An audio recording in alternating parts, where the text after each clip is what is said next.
Okay. सो आज हम नया टॉपिक पढ़ने जा रहे हैं और इस पूरे टॉपिक को हम कवर करेंगे यूट्यूब पे। That is your chemical kinetics. ये बहुत इंपॉर्टेंट टॉपिक है, आपके नीट हो, आपके 12th बोर्ड हो या आईआईटी जैम हो, कोई भी एग्ज़ाम के लिए अगर आप प्रिपरेशन कर रहे हो तो इस टॉपिक से आपको बहुत क्वेश्चंस देखेंगे। एंड ये टॉपिक पूरा फॉर्मूला बेस्ड टॉपिक है, इसमें आपको ग्राफ्स, फॉर्मूला ये सब पढ़ना पड़ेगा, ठीक है। सो हम आज केमिकल काइनेटिक्स के बारे में थोड़ा बेसिक से स्टार्ट करते हैं कि केमिकल काइनेटिक्स को हम पढ़ क्यों रहे हैं, ठीक है। मेनली इसका रोल ये है कि हमको अगर किसी रिएक्शन को जज करना है, ठीक है, वो स्लो है, फास्ट है, मॉडरेट है या कौन से ऑर्डर को फॉलो कर रहा है, zero order, first order, second order, third order, कौन सा ऑर्डर फॉलो कर रहा है, ये सारे चीज़ों को पढ़ने के लिए हम केमिकल काइनेटिक्स की स्टडी करते हैं। अब इनमें बहुत सारे फैक्टर्स जो है रोल प्ले करते हैं, जैसे हमारा कॉन्सेंट्रेशन हो गया, टेम्परेचर, प्रेशर, ये सारे जो है मेजर फैक्टर्स हैं किसी भी रेट ऑफ रिएक्शन को कंट्रोल करने के लिए या उसके रेट को कंट्रोल करने के लिए। अब क्लासिफिकेशन ऑफ रिएक्शंस में हम देखते हैं instantaneous reaction, extremely slow reaction, reaction proceed via measurable speed.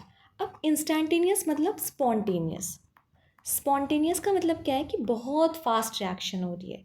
अगर हम सिल्वर नाइट्रेट का एग्जांपल देख लेते हैं, सोडियम क्लोराइड के साथ करते हैं तो हमको पीपीटी बनता है AgCl का, वाइट पीपीटी। ओके, ये बहुत फास्ट रिएक्शन है, बहुत जल्दी प्रोसीड करता है, बहुत विद इन अ सेकेंड ये बन जाता है। एक्सट्रीमली स्लो रिएक्शन में हम रस्टिंग, जो हम डेली लाइफ में देखते हैं, रस्टिंग, किसी आयरन की रस्टिंग में बहुत समय लगता है। ये आप 1 घंटे, 2 घंटे या एक दिन में नहीं ऑब्जर्व कर सकते हैं। धीरे धीरे ये प्रोसीड होता है, ठीक है, इसमें टाइम लगता है, टाइम टेकन प्रोसेस है, इसलिए हम इसको एक्सट्रीमली स्लो प्रोसेस में कंसिडर करते हैं। अब कुछ रिएक्शंस ऐसे होती हैं जो मॉडरेट होती है, मतलब इंटरमीडिएट होती है, ना ही बहुत फास्ट होंगी ना ही बहुत स्लो होंगी। जैसे हम देख लेते हैं hydrolysis of your sugar cane, ये रिएक्शंस ना ही बहुत स्पॉन्टेनियस है ना ही बहुत स्लो रिएक्शंस है। Okay, now rate of reaction को हम क्या मतलब क्या होता है कि मोलार कॉन्सेंट्रेशन में जो चेंजेस हो रही है और उस चेंजेस होने में कितना टाइम लग रहा है, ठीक है। अगर किसी रिएक्शन के मोलर कॉन्सेंट्रेशन में कोई चेंजेस हो रही है और उस चेंजेस को प्रोसीड होने में कितना टाइम लग रहा है, 10 सेकेंड लग रहा है, 20 सेकेंड लग रहा है, 1 मिनट लग रहा है, 10 मिनट लग रहा है, तो ये क्या कहलाता है, रिएक्शन के रेट को कहलाता है कि इतने रेट से ये रिएक्शन जो है प्रोसीड हो रही है। अब एवरेज रेट की अगर हम बात करें, एवरेज रेट का मतलब है कि कोई रिएक्शन मान लो x1 था और उसमें चेंजेस हो गई x2।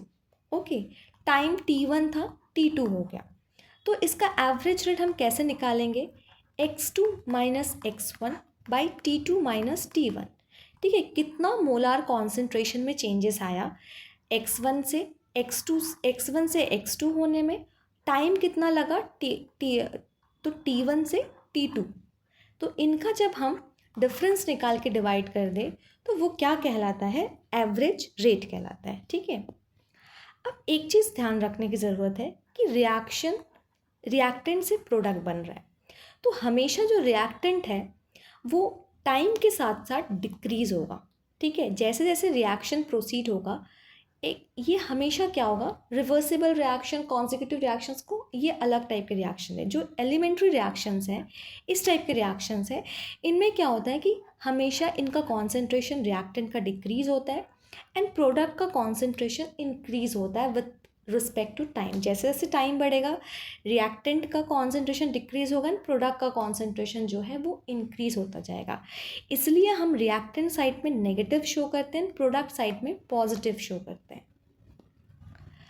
अब इंस्टैंटेनियस रेट को अगर हम देखते हैं तो इंस्टैंटेनियस रेट मतलब एक पर्टिकुलर टाइम में रेट क्या था, ठीक है, एक शॉर्ट इंटरवल ऑफ टाइम पे हमारा रेट क्या था रिएक्शन का। मान लो मैं अगर रिएक्टेंट के रिस्पेक्ट में ग्राफ प्लॉट करूँ तो ऑब्वियसली ग्राफ हमेशा डाउनवर्ड जाएगा, क्यों, क्योंकि रिएक्टेंट जो है हमेशा टाइम के साथ साथ डिक्रीज होता जाएगा। मान लो टाइम 5 सेकेंड पे मेरा रेट क्या था, तो मैं यहाँ से एक टैंजेंट ड्रॉ करूँगी और उसका मैं tan थीटा निकालूंगी, ठीक है। tan theta that is your perpendicular by base, ठीक है। जो भी वैल्यू दी गई है उससे मैं tan थीटा निकालूंगी, तो जो भी वैल्यू आएगी उस पर्टिकुलर टाइम की जो भी वैल्यू है हमको वो मिलेगा। हम ग्राफिकली इसको निकाल सकते हैं। अब एक क्वेश्चन हम यहाँ पे देखते हैं, दैट इज़ योर 3a से 2b प्लस c बन रहा है, ठीक है। अब पहली बात हम ये देखते हैं कि rate of appearance is always equal to rate of disappearance, right. इसका मतलब क्या है कि मान लो मैंने कोई रिएक्शन प्रोसीड करना शुरू किया, ए से बी जाएगा। पहले मैंने ए को 100% लिया, ठीक है। इस टाइम जो है वो 0 है, मतलब अभी रिएक्शन शुरू नहीं हुआ। तो बी कितना बनेगा? जब रिएक्शन प्रोसीड ही नहीं हुआ तो बी की वैल्यू 0 रहेगी, कुछ भी बी नहीं बना होगा। जैसे 10 सेकेंड प्रोसीड हो गया, मान लो 10 सेकेंड या टी डैश, मुझे नहीं पता कितना टाइम हुआ है, मेरा ए जो है वो 80% हो गया। मतलब डिक्रीज़ कितना हुआ यहाँ पे? 20% डिक्रीज़ हो गया। मतलब अगर 20% यहाँ लेस हो रहा है तो कितना बनेगा? ऑब्वियसली 20% बनेगा। अगर 20% ए ख़त्म हो रहा है तो ही 20% बी बनेगा, क्योंकि यहाँ पे ये 1:1 में ए भी 1 स्टोइशियोमेट्री में, बी भी 1 स्टोइशियोमेट्री में। तो जितना ये डिक्रीज़ हुआ उतना ही ये बना एक आइडियल कंडीशन में। इसका मतलब rate of appearance is always equal to rate of disappearance. इसका मतलब ये है कि 3a जो है, जो कि रेट ऑफ डिसअपीयरेंस है, is equal to rate of appearance. But क्या ये जो रिएक्शन है ये सेम हो सकता है? नहीं हो सकता। क्यों? क्योंकि 3:2:1 इस टाइप के रेशियो में प्रेजेंट है। तो मुझे पहले क्या करना पड़ेगा? इस स्टोइशियोमेट्री को सेम करना पड़ेगा, ठीक है। अब क्या कर सकती हूँ मैं इसके लिए कि मैं इसी स्टोइशियोमेट्री से डिवाइड कर दूँ। मतलब 1/3 of A is equal to 1/2 of B is equal to C. क्या ये अभी भी सही है? नहीं है, क्योंकि मैं क्या दिखा रही हूँ? कॉन्सेंट्रेशन दिखा रही हूँ, ठीक है, एक शॉर्ट इंटरवल ऑफ टाइम पे। तो मैं क्या लिखूँगी? Minus dA/dt is equal to dB/dt is equal to dC/dt, right. अब मैं क्या करूँगी? -1/3 ऑफ dA की वैल्यू क्या है? 0.1 है। मुझे निकालना क्या है? B का कॉन्सेंट्रेशन निकालना है। B कितना है? 1/2 ऑफ dB। अगर मुझे B निकालना है यहाँ पे, ठीक है, B अगर मुझे यहाँ पे निकालना है तो मैं क्या करूँगी? सिंपली दैट इज़ 2 × 0.1/3 कर दूँगी, तो मुझे B का कॉन्सेंट्रेशन मिल जाएगा। अब कॉन्सेंट्रेशन कभी नेगेटिव हो नहीं सकता, इसलिए मैं इस नेगेटिव साइन को कंसिडर नहीं करूँगी। ऐसे ही हम C की वैल्यू निकाल सकते हैं। कैसे निकाल सकते हैं C की वैल्यू? अब यहाँ पे थोड़ा सा देख लेते हैं C की वैल्यू हम कैसे निकाल सकते हैं।